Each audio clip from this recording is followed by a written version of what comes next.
Bienvenidos. Licenciada, gracias. Buenas noches, licenciada. Buenas noches. Buenas noches. Mucho gusto, igualmente. Estaba dándome el tiempo para ingresar a los que están entrando a la clase en este momento.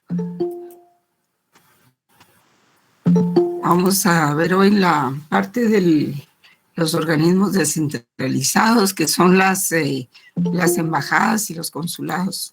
Creo que no nos va a dar tiempo a verlo todo hoy, pero vamos a adelantar un poco.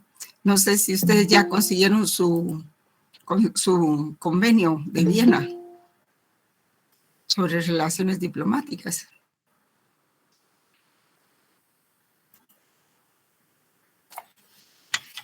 Habría que conseguir su convenio sobre relaciones diplomáticas, porque hoy vamos a ver un poco del libro y un poco de la convención sobre relaciones diplomáticas. Luego nos quedará pendiente ver lo de las relaciones consulares. Sigo ingresando.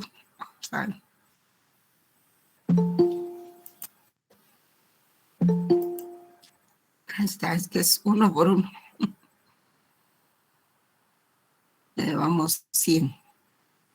Bueno, entonces veamos el libro, su libro en la página 240, donde nos habíamos quedado. Vamos a ver un poco del libro, un poco de doctrina,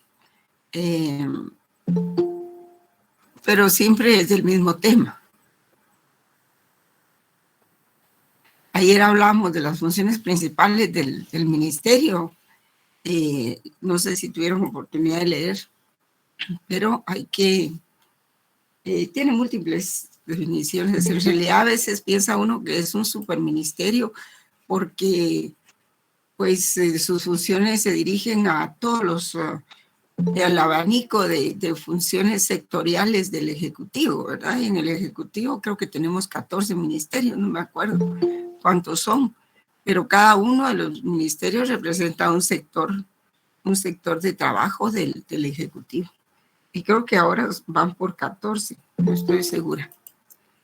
Y está agricultura, salud, educación, cultura, ¿qué otra cosa? Hay tantas cosas que hay y no me acuerdo. Pero ustedes me pueden ayudar. Porque está gobernación también, las relaciones exteriores, Ministerio de Comunicaciones, el Ministerio de Finanzas. El Ministerio de Desarrollo Social, el MIDES. También el Ministerio de Desarrollo Social, sí. ¿Y cuál otro, jóvenes? En fin, son como 14 o 15, algo así. Entonces, cada sector es un ministerio, cada sector de actividad del Ejecutivo. Y el Ministerio de Relaciones Exteriores, pues, conecta con todos, ¿verdad? Cuando se trata, por ejemplo, de firmar tratados o convenios en determinadas materias. Entonces, se piden los dictámenes depende de la materia, de SEGEPLAN, por ejemplo, si es del Ministerio de Comunicaciones, se piden los dictámenes, no sé si todavía los piden, pero por ley deberían de pedir los dictámenes de la Secretaría General de Planificación. Está tan de cabeza el gobierno que a saber. Y la gente que está no sabe qué es la cosa pública, cómo trabajarla. Hay tantos recomendados que no sabe uno qué están haciendo. Y las unidades de cooperación internacional, pues tiene que haber una en cada ministerio. Así como está una delegación de la Contraloría, pues también. Lo cierto es de que el Ministerio de Relaciones Exteriores pues tiene que ver con todos esos sectores. Si se va a firmar un convenio en educación, por ejemplo. Y si no, miren las vacunas, pues, que creo que no lo tomaron en cuenta con las vacunas. Y a última hora se fue el ministro en una acción así aislada a ver qué pasaba con el contrato. Ni siquiera se lo quisieron mostrar, que es secreto, y eso no puede ser, ¿verdad? Y por ahí alguien en el periódico lo publicó partes, ¿verdad? Que aquí también hay hay otros mecanismos para conocer las cosas que no se quieren dar a conocer. Entonces, veamos los órganos diplomáticos o agentes diplomáticos que viene a hacer, si ya le voy a dar la mano, Carlos, que viene a ser precisamente los órganos descentralizados. Ayer vimos los órganos centralizados y hoy vamos a ver los órganos descentralizados. Sí, Carlos. Cuénteme. Buenas noches, licenciada. Buenas Disculpe, noches. solo así rapidito, ya que tocó las vacunas, solo para ser acá bien analítico. Entonces, digamos, lo de las vacunas debió haberse tratado como derecho internacional público y no derecho internacional privado, ¿verdad? No sé. No, está bien si es como que me corrija, por favor. internacional privado. El asunto es que no hay transparencia, no se conoce el contrato, ¿verdad? Ese es el asunto. Ya, gracias. Sí. Sí, porque ahí los estados están actuando en su jus gestionis y no en su jus imperium, ¿verdad? Si es jus imperius, entonces sí es el derecho internacional público, ¿verdad? Pero si están actuando como en la misma jerarquía, de particular a particular, ¿verdad? Entonces sí es el jus gestionis. Pero, en fin, no, lo que yo criticaba era que no hay transparencia, no se conocía el contrato, incluso el ministro de Relaciones Exteriores dijo que él se había ido, pero que no conocía el contrato. Imagínense ustedes cómo puede ser eso, no lo había visto. Entonces, ¿cómo es que se va y no sabe qué fue lo que se contrató? Salvo que estuviera diciendo, que no esté diciendo la verdad. En fin, se ven tantas cosas. Bueno, seguimos entonces ya finalizando lo del ministerio, ¿verdad? Tiene que dictaminar para otorgar o negar nacionalidades, velar porque se cumpla la ley de migración, demarcar y presenciar los límites territoriales, en fin, varias cosas. Pero yo creo que ahí terminamos con las funciones del ministerio. Tiene muchas funciones. Los fines del ministerio o del MINEX, ¿verdad? Son resolver problemas de política internacional, de derecho internacional y de toda cuestión de carácter jurídico, diplomático, administrativo, migratorio, nacionalidad, etc. Transformar y adaptar todas las políticas de Estado de acuerdo a las tendencias mundiales de modernización. Pues sí, ¿verdad? Porque no nos podemos quedar atrás. Por ejemplo, en materia de digitalización, todo lo que se está avanzando. Pero también en ese asunto que hablábamos del contrato, tenía que ver mucho el Procurador General de la Nación, porque él es el representante legal del Estado. Entonces tenía que haber visto, y miren cómo están manejando las cosas. Ahora la gente está tan enojada que ya yo creo que el presidente no le va a hacer fácil ir a los departamentos cuando quiera viajar, porque en todos lados están pidiendo su renuncia, ¿verdad? Y ese es un hecho notorio. Bien, vimos lo de la Academia de la Diplomacia. Vamos a ver hoy, a la par de la convención y del libro, lo que es la diplomacia, porque ayer dijimos que la diplomacia es el instrumento mediante el cual se lleva a cabo la política exterior. Pero ¿qué es la diplomacia?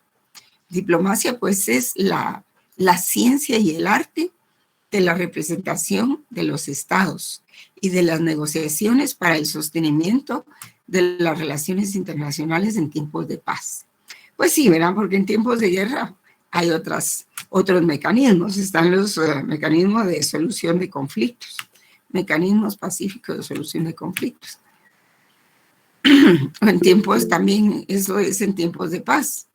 Y en la guerra, pues, realmente Guatemala no ha tenido guerra, solo internas, ¿verdad? Y entonces la diplomacia es la ciencia y arte, fíjense bien.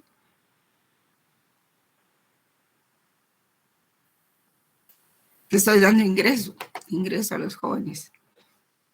ciencia y arte de la representación de los estados y de las negociaciones para el sostenimiento de las relaciones internacionales en tiempos de paz. Entonces, la diplomacia es eso y también es el instrumento mediante el cual se lleva a cabo la política exterior.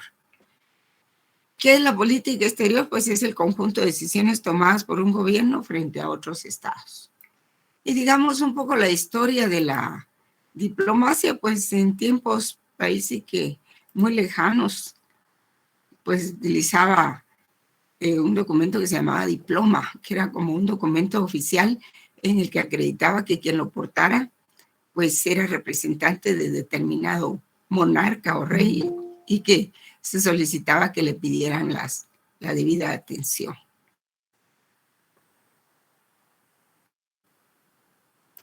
Jóvenes están ingresando un poco tarde y los mismos ingresan a la misma hora. Entonces, y no lo digo realmente por la hora, porque tenemos tiempo, sino porque a veces uno tiene que interrumpir para dar la clase. Entonces, eso es un poco la historia de lo que se llama diplomacia. Ya después era un documento que recomendaba el Estado recomendaba a esas personas cuando viajaban a otras provincias y se utilizó también como salvoconducto, ¿verdad? Después, donde en Venecia, después de que cayó el Imperio Romano y que empezaron los glosadores y los posglosadores, pues fueron mecanismos establecidos entre India, China, Egipto, la antigua Grecia, Roma. Y cuando surgen las ciudades-estado en Roma, en Italia, Venecia, Milán, Toscana y todas esas ciudades, entonces los enviados se convirtieron en negociadores, dejando de ser simples mensajeros. Pues la diplomacia evolucionó en Inglaterra, en Francia, en América, y fue siendo denominada de otras formas, ¿verdad? Y hasta ser la diplomacia como la conocemos. En Europa, pues, hasta que se dio en un inicio se utilizaba un reglamento que se decía el reglamento de Viena de 1915. Luego un protocolo de 1818 de Francia.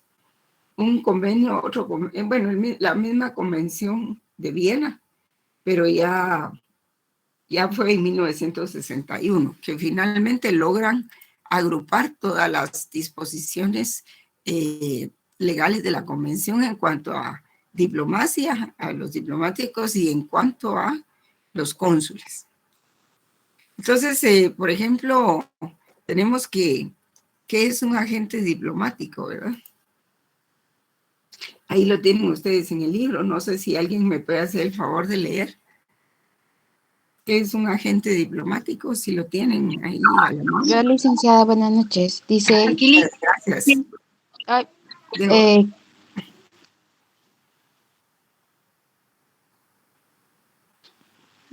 no, soy Helen. Dice, dice, ¿qué o quién es un agente diplomático? La convención lo define escuetamente así. Por agente diplomático se entiende el jefe de la misión o un miembro del personal diplomático de la misión. Aclarando la definición anterior, define a jefe de misión como la persona encargada por el Estado acreditante de actuar con carácter de tal, y a miembro del personal diplomático como los miembros del personal de la misión que posean la calidad de diplomáticos. Muy bien. Sí. Pues podríamos seguir si fuera que te haga mal. Está bien. En sentido amplio, un agente diplomático es una persona que representa al jefe de Estado, y siendo que en este se personaliza el Estado mismo. Por extensión, el agente diplomático personaliza al Estado en el extranjero. Una misión diplomática consta de varias personas, la mayoría de las cuales tiene el carácter de agentes diplomáticos. A saber, el jefe de la misión y los miembros del personal administrativo, técnico y de servicio de la misión. En general, los agentes diplomáticos son los encargados de dar a conocer frente del Estado en el cual están delegados la política exterior del país que representan. No debemos confundir diplomacia con política exterior. En palabras de... Sorensen. ¿Está bien ahí, Lisa? ¿O sí? Sí, Sorensen. Ajá. Ah, bueno, ya terminó eso. No, la diplomacia es el instrumento mediante el cual se lleva a cabo política exterior, ¿verdad? Y ¿Sigo? Sí, por favor. Vaya. La diplomacia es el instrumento mediante el cual se lleva a cabo la política exterior. Y política exterior es el conjunto de decisiones tomadas por un gobierno en relación con la posición del Estado frente a otros estados y su actitud dentro de las organizaciones y conferencias internacionales. Uh-huh. Nombramiento. Uh-huh. El Estado tiene el derecho de nombrar agentes diplomáticos ante aquellos estados con quienes mantiene relaciones diplomáticas, pero no tiene ninguna obligación de hacerlo. Tiene obligación de recibirlos en su propio territorio cuando sean enviados por otros estados, pero no tiene obligación de aceptar a determinada persona. Como jefe de misión, de ahí que previo a nombrar a un jefe de misión, se consulta al estado al cual se le va a enviar para informarse si es grato, aceptable y bienvenido. Y es lo que se conoce como obtener el placer, que placer. es una manera... El placer es una palabra francesa. Perdón, es que no... Sí. Obtener el placer, que es una manifestación expresa de aceptación de una determinada persona. En el artículo 4 de la Convención de Viena nos dice a esto respecto, artículo 4, primero, el Estado acreditante deberá asegurarse de que la persona que se proponga acreditar como jefe de misión ante el Estado receptor ha obtenido el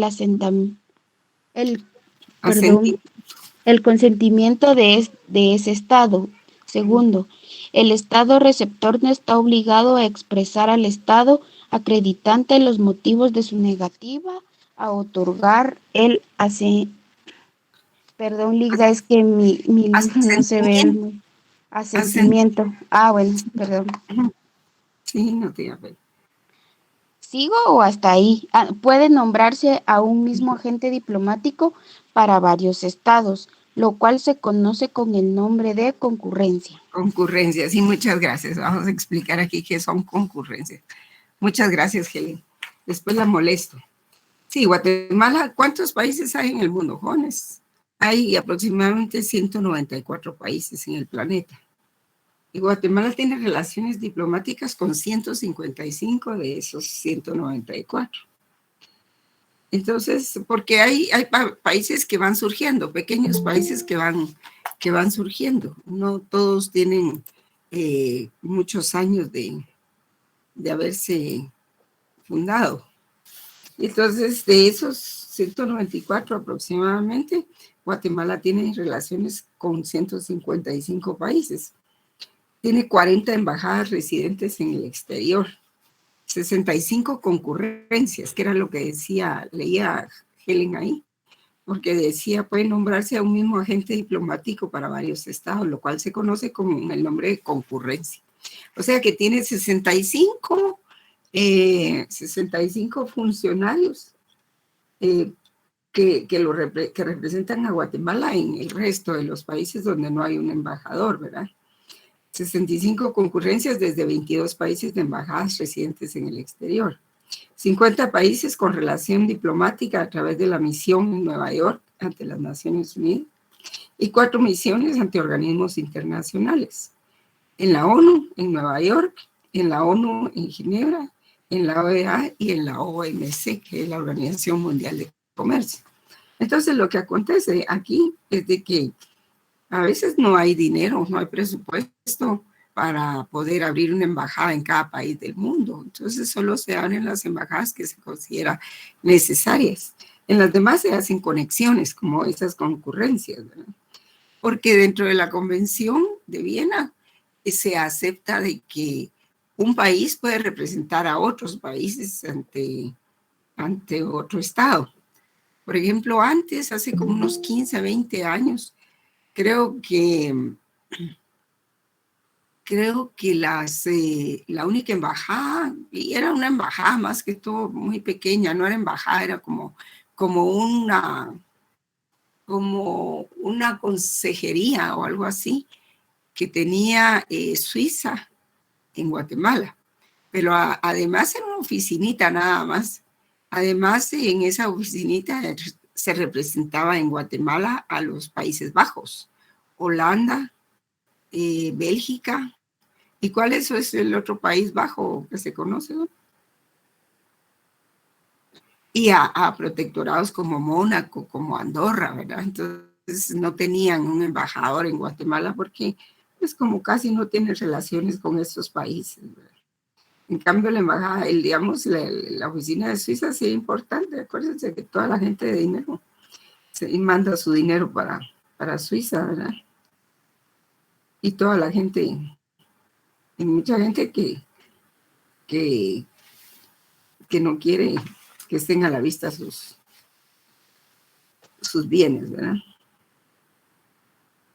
Entonces, en el mismo artículo 3, en su segundo párrafo, prevé que ninguna disposición de la Convención se interpretará de modo que impida el ejercicio de funciones consulares de la misión diplomática. Bueno, lo de los cónsules lo vamos a ver más adelante. Un jefe de misión puede ser acreditado ante 2 o más estados con el consentimiento de estos. El estado podrá nombrar un encargado de negocios ad interim en las sedes donde el jefe de la misión no tenga asiento permanente. También se da la facultad al jefe de misión o a cualquier miembro del personal diplomático para representar al país ante organismos internacionales. La institución del consulado es mucho más antigua que la diplomacia. La relación consular aparece como una necesidad ligada al comercio internacional y a las relaciones económicas. Y el surgimiento de bueno, después vamos a ver lo de los consulados. Perdón.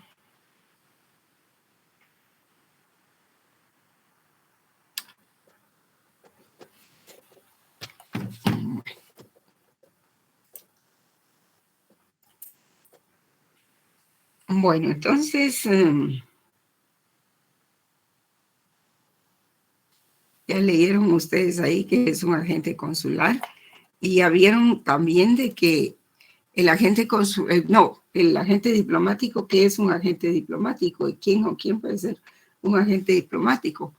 La cuestión es de que cuando un embajador o un diplomático entra con todo su séquito, digamos, su familia, sus colaboradores, las personas de servicio, jardineros, etcétera, todos ellos entran con un estatus de diplomático, aunque las labores que desarrollen sean de servicios.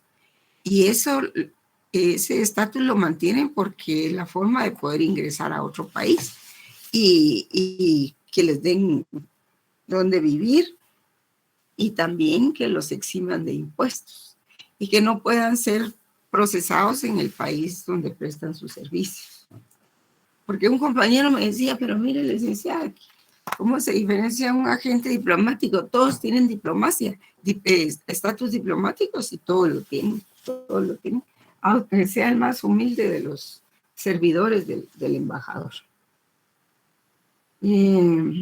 Pero claro, si por ejemplo si México establece una embajada acá y Guatemala necesita de los servicios de algún guatemalteco, ese no tiene diplomacia, no tiene el estatus de diplomacia, sino que es un trabajador.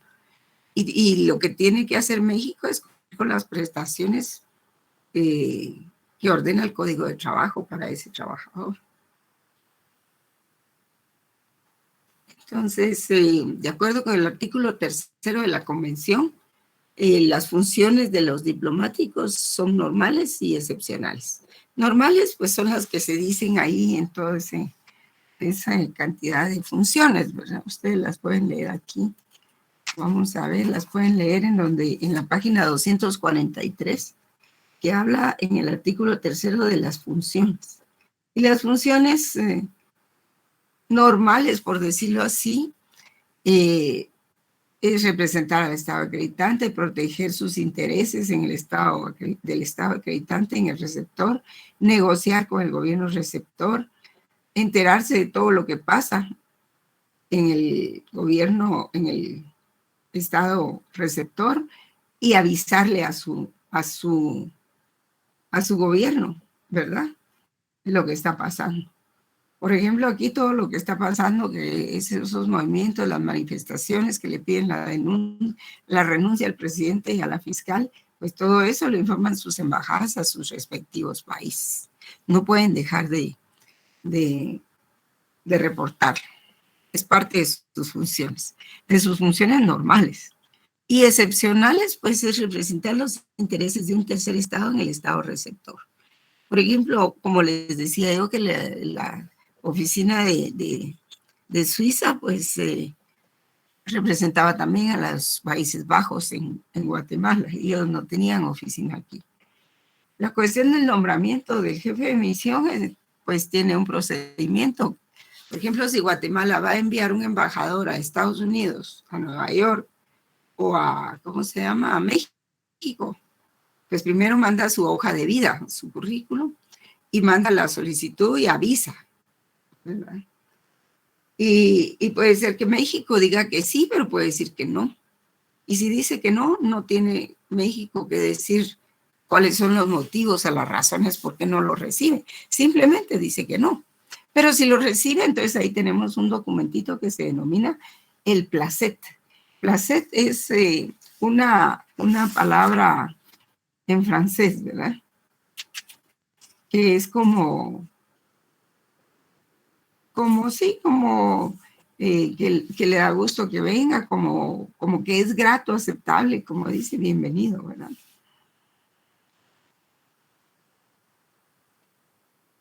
Entonces, el Estado acreditante debe asegurarse que la persona que se proponga acreditar como jefe de misión ante el Estado receptor ha obtenido el asentimiento de ese Estado. Si no, no lo puede mandar.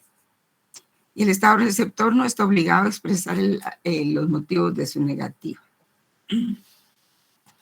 Entonces, tenemos que las funciones, de acuerdo con el artículo 3 de las embajadas, son normales y excepcionales. Vamos a ver las clases de diplomacia que existen. Existe la diplomacia ad hoc, existe la diplomacia directa o de cumbre, y existe la diplomacia multilateral, y existe la diplomacia entre los estados. Vamos a ver estos rubros, a ver qué es lo que dicen.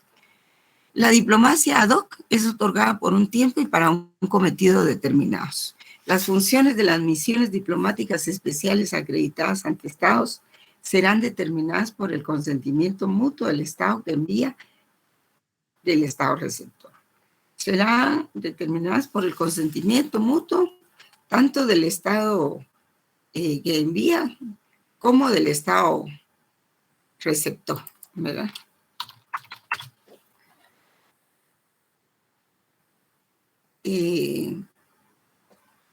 Luego tenemos, y estas diplomacias ad hoc se mandan así porque a veces hay expertos en algunos temas y que no corresponden, no pertenecen al cuerpo diplomático, no son embajadores tampoco. Sin embargo, se les pide su colaboración para que vayan a hacer determinados, para evacuar determinada misión, ¿verdad? La diplomacia directa o de cumbre, pues es a la que pertenecen las llamadas oficinas temporales o permanentes que los estados crean para fines específicos. Por ejemplo, nosotros tenemos la Comisión de Belice, ¿verdad?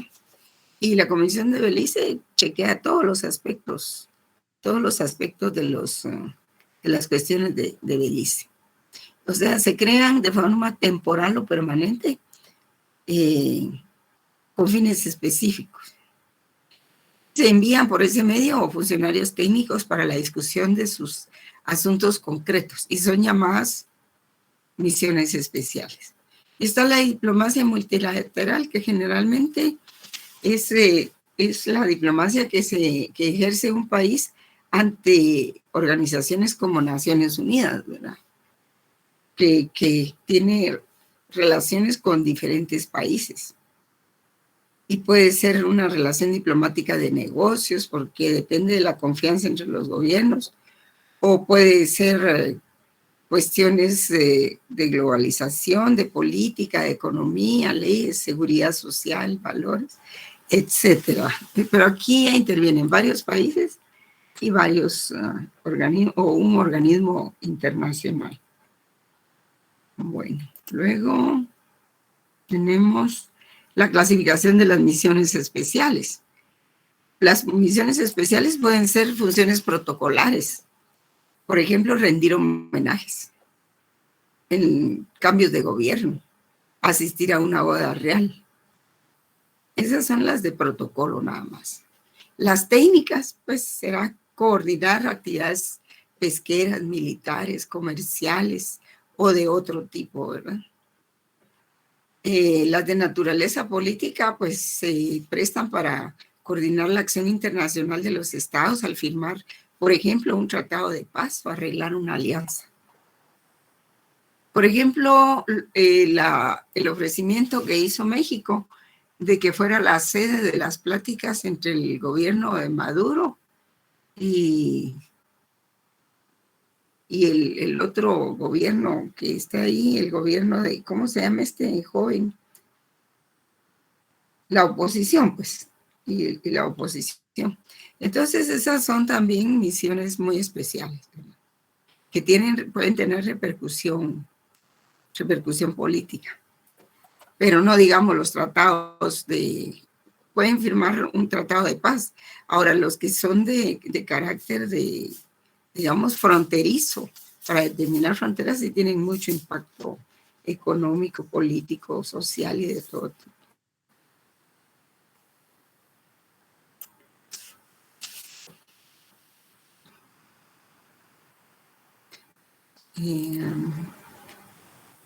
También están las relaciones diplomáticas entre gobiernos, ¿verdad? Que se dan por mutuo consentimiento. El primer paso también es presentar un documento, un acuerdo que en inglés se llama agreement, o una aprobación cuando el Estado huésped acepta a los que van a llegar. Y también está lo que se conoce como protocolo. Vamos a ver.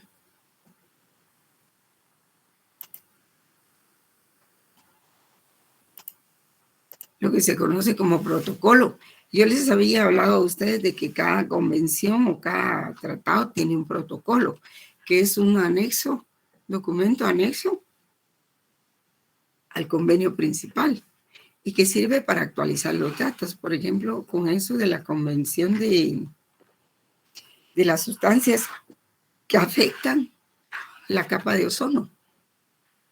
Cuando se dio eso, hubo que hacer un protocolo en donde se iban a actualizar qué países podían importar qué cantidad de sustancias, qué toneladas de sustancia para sus respectivos usos.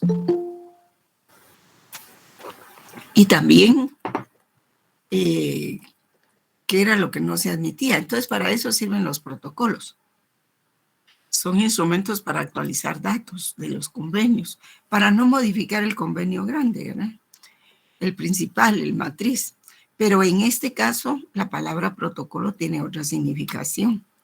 También es lo que se conoce como un ceremonial diplomático, que determina las reglas bajo las cuales se realiza un determinado acto o evento.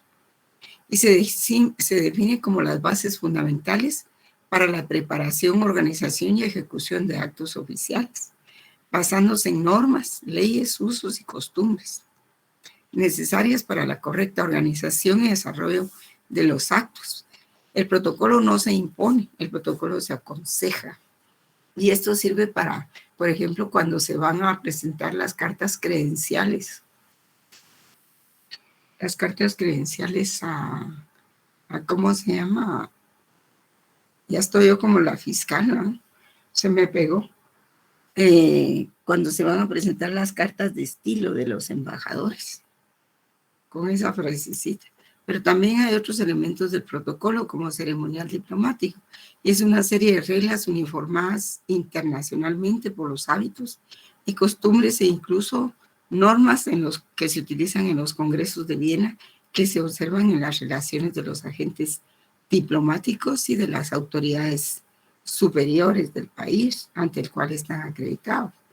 Por ejemplo, aquí cuando se da la nacionalidad, se otorga la nacionalidad y se le toma, la naturalización, y se le toma juramento a los nuevos guatemaltecos a naturalizarse. Hay un protocolo, hay una ceremonia, y a eso también se le llama protocolo, no solo al instrumento anexo a los convenios. Y para eso el ministerio tiene una Dirección General de Protocolo y Ceremonial Diplomático, que es la responsable de atender las relaciones entre el MINEX y el cuerpo diplomático acreditado en el país. Es un medio de comunicación con otros ministerios y dependencias. También están las autoridades de protocolo, que hay una subdirección de protocolo, que es responsable de organizar todos los temas administrativos, digamos, el local, las refacciones, los documentos a dar, la agenda, todas esas cosas. Y hay un protocolo del aeropuerto también. La unidad de protocolo del aeropuerto es responsable de recibir, atender y despedir a su arribo o partida de Guatemala a los altos funcionarios de gobierno, o bien a los embajadores y el cuerpo diplomático y consular, así como los representantes de misiones y organismos internacionales acreditados en el país. Entonces, ¿qué es una embajada?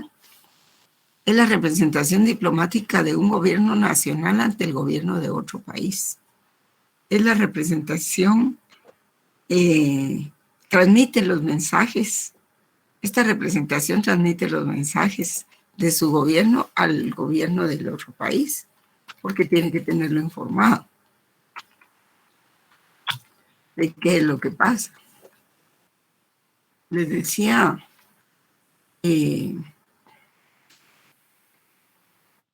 yo que todo lo que está pasando en Guatemala, pues ya ha sido transmitido a los otros gobiernos que tienen representación en Guatemala, ¿verdad? También informa de los eventos económicos, sociales, políticos que ocurren en el país donde se está prestando los servicios.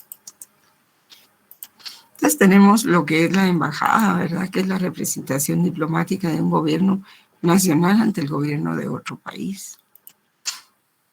La embajada pues prepara tratados y visitas de Estado, promueve la cultura, la economía, las ciencias. El agregado de defensa o el attaché militar es responsable de los contactos entre los, o colaborador, ¿verdad? Como, así se llama también, es responsable, o agregado, perdón, no colaborador, sino agregado. Es responsable de los contactos entre las Fuerzas Armadas, de los negocios de armamento. Muchas embajadas, no todas, tienen una sección encargada de esas funciones en el consulado. Pero también hay, digamos, la parte comercial y la parte de becas, la parte de capacitación de estudiantes o de profesionales que quieren ir a hacer estudios especializados en otro país. Vamos a ver después qué es consulado, que es diferente, es la representación de la administración pública del país extranjero. Pero vamos a ver con el libro. Sí. Licenciada, perdone, ¿en qué página está ubicada? Es que me perdí la lectura. Bueno, es que estaba leyendo del libro y propiamente de la convención. Estamos leyendo, lo que leímos fue del artículo 243, el nombramiento del jefe, las funciones del jefe de la misión. Luego hay que leer los locales de la misión. No sé quién podría leer qué es la misión. Hoy ya lo habíamos leído, jóvenes, ¿no? En el artículo, en la página 242. No, Ligda, todavía no. Entonces, Helen, ¿usted va a leer? Si me hiciera favor, ¿o no? Ah, está bien, Ligda.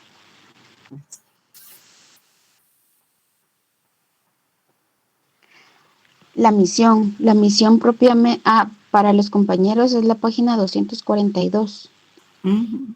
La misión propiamente dicha incluye las credenciales que terminan generalmente con la muerte del jefe de Estado.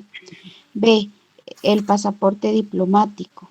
C, los plenos poderes o plenipotencia para negociar u ocuparse ordinariamente de los asuntos que interesan o pueden interesar a su gobierno. D, las instrucciones públicas y secretas, mixtas, generales y especiales. E, la clave o cifra para comunicarse con confidencialidad y seguridad. F, los locales para la misión, oficinas y residencia. Puede leer el siguiente. Presentación. Sí. Llegado al Estado, debe avisar al Ministerio de Relaciones Exteriores y presentar las copias de estilo que consisten en copia o fotocopia de las credenciales. Solicitar en esta ocasión audiencia con el jefe de Estado y en su oportunidad presentar a este las credenciales. Sí. Es costumbre. Nos vamos a detener ahí un momentito, Helen, muchas gracias. Sí, miren, lo que pasa es de que cuando se acuerda que va a llegar un determinado embajador, también cónsul, ¿verdad? Porque ambos tienen más o menos funciones parecidas. Entonces se debe avisar al Ministerio de Relaciones Exteriores. Por ejemplo, si en Guatemala se nombra fulanito de tal, ya se mandó su hoja de vida, ya fue aceptada por el gobierno de México, entonces se le hace un nombramiento. Y ese nombramiento, entonces, con ese nombramiento se va a México y debe avisar al Ministerio, a la Secretaría de Relaciones Exteriores de México. Debe presentar las copias de estilo, se llaman las fotocopias del nombramiento, pero sí se llaman copias de estilo. Es un lenguaje que se utiliza en diplomacia, ¿verdad? Y consisten en copia o fotocopia de las credenciales. Solicitar en esta ocasión audiencia con el jefe de Estado y en su oportunidad presentar a este las credenciales. Y digamos, ¿quiénes se presentan ante el jefe de Estado? Y hay otros que se presentan ante el Ministerio de Relaciones Exteriores. Por ejemplo, vamos a ver, aquí donde está la clasificación de los jefes de misión, en el artículo, perdón, en la hoja 241, hacen una clasificación según el artículo 14 de la Convención de Viena. Dice que hay 3 clases de jefes de misión. En primer lugar están los embajadores, nuncios, que son los que llegan del Vaticano, y todos aquellos de rango equivalente, como legados o delegados, ¿verdad? 2, los enviados extraordinarios, ministros plenipotenciarios, residentes o internuncios. 3, los encargados de negocios. Esta división tiene importancia en cuestiones referentes al orden de precedencia y etiqueta. Además, los pertenecientes a las 2 primeras, o sea, los embajadores y los enviados extraordinarios, ministros plenipotenciarios, se presentan ante el jefe de Estado, el presidente, quien ocupe ese cargo, ¿verdad? Mientras que los de la tercera clase, que son los encargados de negocios, que son los agregados y todos ellos, entonces se presentan solamente ante el ministro de Relaciones Exteriores. Esa es la diferencia.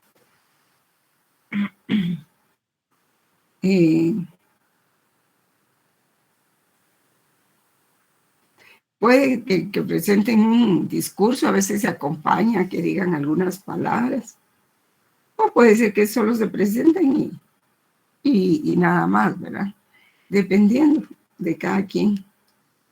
O solo se da una recepción y se tiene una plática, una charla ahí para celebrar la llegada de los nuevos representantes de otros países, ¿verdad? El protocolo que se observa de presentación de credenciales es el del propio Estado. Por ejemplo, si nuestro embajador llega a México, pues el ceremonial será conforme ellos lo realicen en México.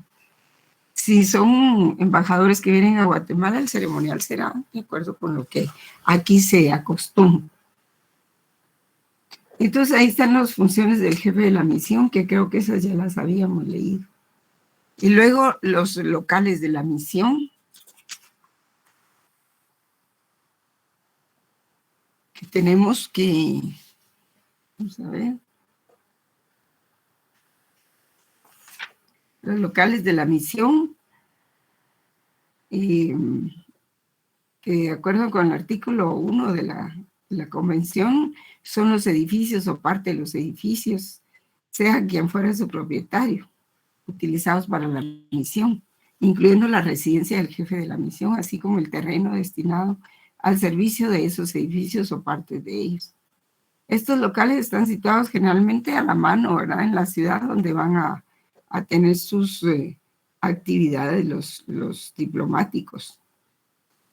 El Estado acreditante no puede, sin el consentimiento previo y expreso del Estado receptor, establecer oficinas que formen parte de la misión en localidades distintas a aquellas en que radique la propia misión.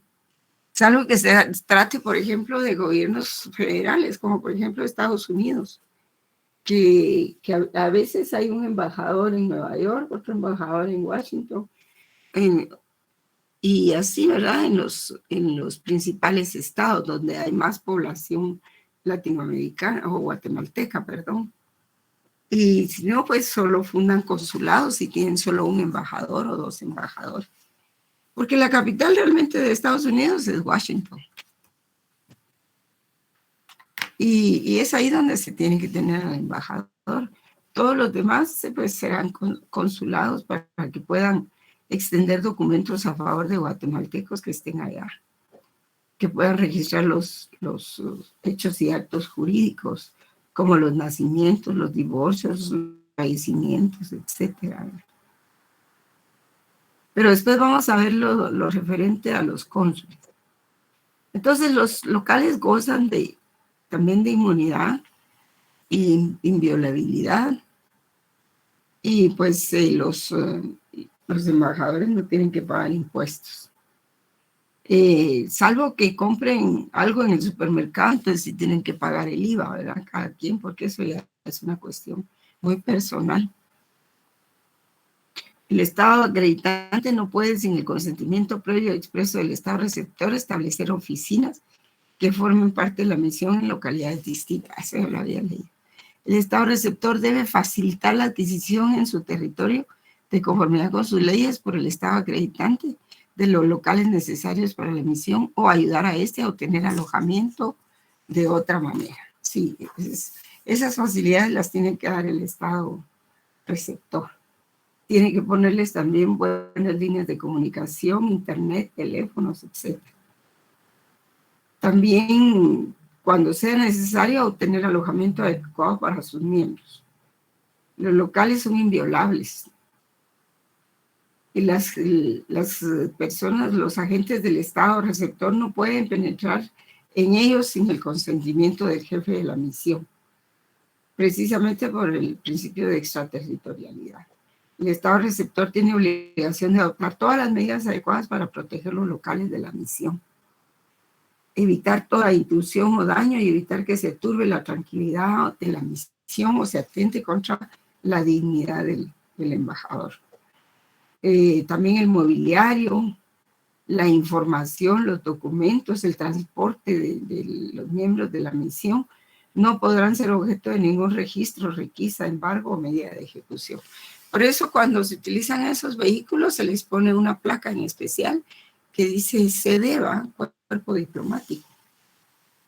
Y ya la policía ya saben, ya no los detiene. En el artículo 23, el Estado acreditante y el jefe de la misión están exentos de todos los impuestos y gravámenes nacionales. Los privilegios son precisamente esos, que no tienen que pagar impuestos ni gravámenes. Esos son los privilegios. Y la inmunidad, pues ya es que no están sujetos a someterse a la jurisdicción del país donde prestan sus servicios. La exención fiscal a que se refiere este artículo no se aplica. Vamos a ver, sí, la exención fiscal se aplica pues a la importación de sus vehículos, utilizan franquicias y de sus bienes también, todo el menaje de casa. Pero no se aplica a impuestos y gravámenes que conforme a disposiciones legales del Estado receptor estén a cargo del particular que contrate con el Estado acreditante con el jefe de la misión. Sí, por ejemplo, si se compra regalitos, se compra alguna cuestión así, pues se tiene que pagar el IVA, ¿verdad? Ese gravamen no está, de eso no están exentos, porque ese es un impuesto muy directo. De lo que están exentos son, digamos, de los impuestos de importación, fundamentalmente. Respecto a los archivos y documentos y a la residencia de los agentes diplomáticos, la Convención en su artículo 30 establece que la residencia particular del agente diplomático goza de la misma inviolabilidad y protección de los locales de la misión. Tanto los documentos, la correspondencia, los archivos gozan igualmente de inviolabilidad. Y ahí están los deberes y obligaciones del agente diplomático, que ya los habíamos visto. Las obligaciones del Estado receptor: debe garantizar la libre comunicación, facilitar el movimiento de la valija diplomática, garantizar la libertad de movimiento, sin perjuicio de su propia seguridad nacional. Por ejemplo, en Guatemala existió lo que se llamaba MINUA, y esa era una misión diplomática, no de los Estados Unidos, de Naciones Unidas. Y ellos tenían ese estatuto diplomático que fue algo así como la CICIG en Guatemala, pero era una misión de observación, no tanto de ejecución. En cambio, CICIG vino mediante un convenio específico a prestar sus servicios para combatir determinados delitos.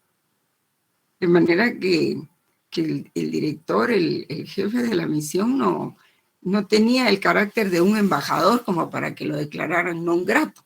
Esa fue una argucia que utilizaron ahí en el Ministerio de Relaciones Exteriores, pero en realidad la categoría de non grato solo se utiliza para los diplomáticos, pero en este caso había un convenio específico sobre las cosas que tenían que realizar. No venía directamente conforme a la convención de embajadores y cónsules. Era otro el convenio. Y en caso de controversias había mecanismos para resolver las controversias. Entonces el Estado receptor tiene que garantizar la seguridad personal de los miembros de la misión. Y en esto sí era aplicable. Es aplicable a la CICIG, pero eso ya estaba colocado dentro de las cláusulas del convenio. Y lo que menos hizo ya de último fue cuidar su seguridad. Más bien los fue a amedrentar con esos carros 8J que la misma embajada de Estados Unidos los había donado, ¿no? Para más INRI. Sí. No sé si alguien quiere intervenir. Carlos de León, nuevamente. A ver, Carlos. Sí, licenciado. Respecto a lo que usted dice, non grato, entonces solo se aplica en términos diplomáticos. Es que me recuerdo que al vicepresidente Jimmy Morales en la facultad de universidad lo declararon non grato, entonces bueno, digamos, no fue lo correcto, por así decirlo. No, pero eso es otra cosa, porque como ellos, mediante una argucia legal, utilizaron eso de non grato, entonces ya todos los demás organismos empezaron a declarar los non gratos a ellos. Pero más bien eso era una burla, pues, ¿verdad? Algo así. Nada que ver con la convención. Non gratos ellos como ex rectores. ¿No procedía entonces? ¿Cómo? ¿Sí, Saúl? ¿No procedía entonces? No procedía. Disculpe, licenciado, ¿verdad? No procedía porque no eran diplomáticos. ¿Verdad? Buenas noches, sí. porque no eran diplomáticos. Pero igualmente, como el gobierno se saltó las trancas y utilizó esa argucia que no procedía para en contra del jefe de la CICI, entonces es lo que yo les digo, el mal proceder de que el gobierno de la señora esta, la fiscal, crea un mal ejemplo para el resto de la población, un mal ejemplo para el resto de instituciones y de funcionarios. Pero es más, no solo un mal ejemplo. Los funcionarios creen que es cierto y que deben utilizar esos mecanismos y no. Es un mal ejemplo. Porque imagínense ustedes, pónganse ustedes, cualquiera de ustedes a pensar, están en una carrera de fiscal en el Ministerio Público y tienen derecho a estabilidad, a que se siga un procedimiento laboral, por decirlo así, laboral, para llamarles la atención. Primero verbal, después escrito, después una suspensión, como lo es en todos los trabajos. Y de repente viene, lo saca de trabajo y ¿qué pasa con sus prestaciones? ¿Qué pasa con su pasivo laboral? ¿Tiene él o no tiene derecho? Por supuesto que tiene derecho. Y el fiscal, los fiscales ponen su vida en peligro, pues. Entonces la seguridad y el ánimo y el espíritu con que se creó las fiscalías en el Ministerio Público es de proteger a los fiscales que trabajan bien, pues, y no ponerlos en peligro. Y entonces la señora, saltó todas las disposiciones legales, laborales, administrativas del Ministerio Público, los principios generales del derecho del trabajo, los derechos adquiridos, las normas de la Constitución, todo eso. No parece que lo hubiera hecho realmente un abogado. ¿Qué pasó, pues? Eso no se podía hacer, porque hay que respetar la ley. Nadie es superior a la ley. Y en este caso ella está actuando como que fuera una persona superior a la ley, porque es jefa del Ministerio Público, pues sí, pero no es superior a la ley, ¿verdad? Eso no le da licencia para haber violentado todos esos procedimientos administrativos. Está bien que llegue un bachiller o alguien que no sabe de leyes, pero en un abogado es doblemente delicado eso, ¿verdad? ¿Están de acuerdo conmigo? A nadie lo pueden sacar así porque así. ¿Qué recurso procedería ahí? Disculpe, licenciada. Ahí un amparo interpuso él, pero en realidad era la revocatoria. Yo creo que él sí agotó la vía administrativa. Ha de haber sido la revocatoria de la destitución, en primer lugar. Al no contestarle, se dio el silencio administrativo, entonces se fue al amparo de una vez, ¿verdad?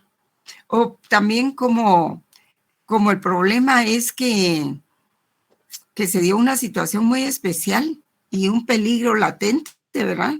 Porque lo sacaron de una vez y él ya no pudo presentarse por su vida, ¿verdad? Su seguridad, pues entonces tiene que proceder el amparo, que a todas luces, ¿saben para quién es mal ejemplo? Para todos los patronos, para ellos, que viven despidiendo a la gente sí, injustificadamente y sin respetar sus prestaciones o sin respetar los procedimientos legales. No es cierto, porque él dijo que a él lo habían sacado. Y si fuera cierto eso de que él renunció, eso es lo que dijo después, cuando vio todo lo que hizo. Pero si realmente hubiera renunciado el fiscal, entonces no estaría pidiendo su reinstalación, ¿verdad? Aún así, sí, tenían que protegerlo, porque imagínense que el trabajo de fiscal, ustedes se van, yo no sé si ustedes trabajan como fiscales, alguno en el Ministerio Público. Los fiscales arriesgan su vida porque andan buscando pruebas, testigos y se meten en lugares difíciles, ¿verdad? Entonces tienen que tener alguna garantía de parte de la Fiscalía, del Ministerio Público y no sacarlos así porque así. Ahí hay varios delitos, ¿verdad? Por supuesto. Entonces, en cuanto a los privilegios e inmunidades, pues aquí dice que la inmunidad se refiere a la facultad de quedar fuera de la jurisdicción del Estado. Se repite mucho eso, ¿verdad? Que recibe a los agentes diplomáticos, y en la actualidad los privilegios e inmunidades otorgados descansan en la necesidad de que estos tienen de quedar libres de cualquier interferencia para el correcto cumplimiento de su misión. En este sentido se pronuncia la Convención de Viena de 1961. Antiguamente se hacía énfasis en la representatividad del agente diplomático, y podemos afirmar que la realidad corresponde a una conjugación de las dos pretensiones, funcionalidad y representatividad, ¿verdad? Hay que tener en cuenta eso. Estos privilegios e inmunidades han sido abusados en múltiples ocasiones, en todas las épocas. Algunos agentes diplomáticos lo entendían como irresponsabilidad absoluta, de modo que la invocaban para amparar violaciones a los reglamentos de tránsito. Sí, eso se dio mucho, ¿verdad? Con Minúa, por ejemplo, para esquivar responsabilidad civil incurrida por faltas civiles. En la actualidad, la doctrina es clara al determinar que la inmunidad significa no sujeción a la jurisdicción, pero eso no implica irresponsabilidad jurídica. Por supuesto que si un diplomático viola la ley, no debe esperar que se le demande y en ese momento invocar su inmunidad, sino que en aras del buen nombre y de su propio Estado demostrar buena voluntad y disponibilidad para arreglar amigablemente el asunto. Los privilegios diplomáticos son más restringidos que las inmunidades. Se refieren a la exención de impuestos, de aranceles aduanales, etc. Las inmunidades se refieren a la persona, a su casa, su correspondencia. Y pueden leer ustedes ahí los siguientes artículos, el 31, ¿verdad? Las siguientes páginas, el 32, 34. Aquí hasta agotar este capítulo que creo que termina. Bueno, después vamos a hablar de los órganos descentralizados o agentes consulares. Ya vimos los diplomáticos, vamos a ver los agentes consulares. Hay que leer esos artículos que están en el libro. ¿Cómo terminan las misiones? Pues las misiones terminan por expiración del objeto, expiración del término, por traslado, por fallecimiento de su mandatario, por declarársele non grato o por guerra, por cambio de régimen, por fallecimiento del agente diplomático. Esa es la importancia de la declaración de non grato, ¿verdad? Que finaliza la misión. La ruptura de relaciones diplomáticas es considerada como un medio coercitivo en ciertos casos para forzar a arreglar controversias entre estados. El estado receptor está obligado a respetar los locales, archivos, bienes de la misión, y esto aún en caso de guerra tiene que protegerlos. Aún en estado de guerra de los mismos estados interesados tienen que protegerlos. Por ejemplo, cuando, yo no sé si la embajada de Estados Unidos salió de Venezuela, pienso que sí, pero si ellos no hubieran tenido, si hubieran tenido archivos, el mismo gobierno tiene que protegerlos porque es por el principio de reciprocidad, ¿no? Las misiones diplomáticas suizas, por el carácter de neutralidad de Suiza, han sido muy solicitadas en ese sentido. El tercer estado deberá en tal caso contar con el consentimiento del estado receptor. Sí, porque el estado acreditante puede confiar la custodia de sus locales, archivos y bienes, así como protección de sus intereses y los de sus nacionales a un tercer estado aceptable al estado receptor. Bien, no sé si hay alguna intervención, pregunta, opinión, o lo dejamos ahí y seguimos el próximo día. ¿Verdad? Licenciada, disculpe. ¿Sí? Sí, disculpe, cuando estaba hablando de cuando se implementaba pues una misión diplomática en un país, mi consulta... Sí, Héctor Ricardo. Disculpe, mi consulta precisa es si este jefe de misión es quien elige la cantidad de personas que lo van a acompañar, o esto es nombrado por parte del gobierno central, o es un acuerdo que se hace con el país donde se va a implementar la misión. Pues fíjese que realmente son los embajadores los que deciden cuántas personas los van a acompañar. Lo que pasa es que a veces algunos embajadores van con verdaderos ejércitos, ¿verdad? Entonces eso ya no le parece al país receptor. Y es ahí donde se pueden dar los problemas, las desavenencias, ¿verdad?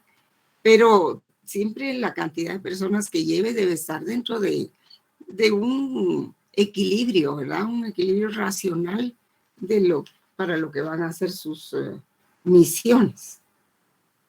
Pero es generalmente el jefe de la misión el que lo decide, ¿verdad?